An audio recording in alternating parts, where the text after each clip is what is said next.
Chair. Mr. Chair. Mr. Chair. Dr. David Clark. Mr. Chair.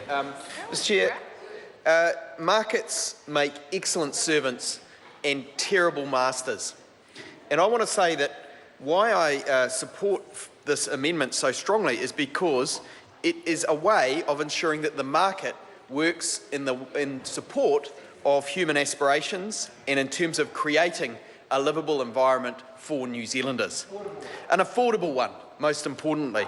And that is I think, also why the government's approach can be described as so mistaken in opposing this change, because I think the government is opposed to any kind of planning. I think that is something that we fundamentally see over and over and over again from this government, is an approach to any kind of planning. And I think it is on the mistaken understanding that business in New Zealand won't cope with change. When I talk to business people, they tell me not that they don't want change, but that they want a clear sense of direction of change. They want some certainty around what the future rules will be and what the future environment will look like in which they will operate. And I think the same is true of people generally. We don't like change for change's sake, but we do like to think that we would live in the optimal environment and have affordable housing in New Zealand. And I mean, we in New Zealand do have some challenges. In Helsinki, which is one of the great livable cities in my view, the City Council owns 65% of the land. When you own 65% of the land, urban planning is pretty easy.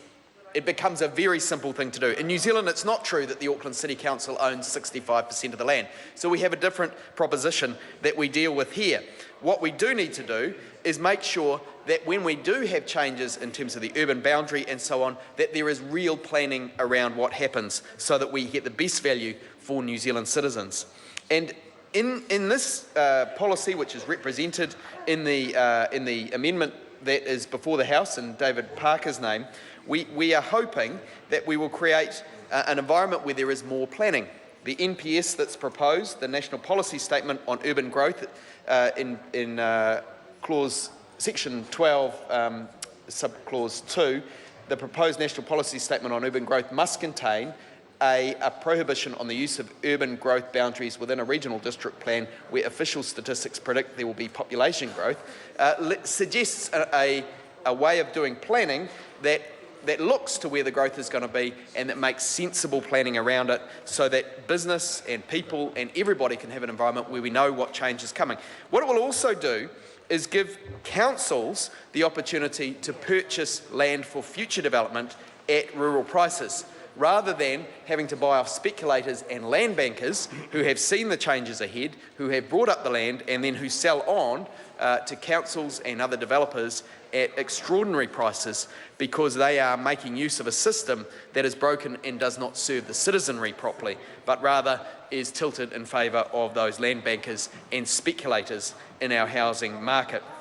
It's not enough, in my view, Mr. Chair, for the Council to progressively add more zoned land for development here and there on an ad hoc basis. That simply feeds the speculation that's out there already, and it's the inevitable result of the existing status quo system for setting the boundaries, that speculation.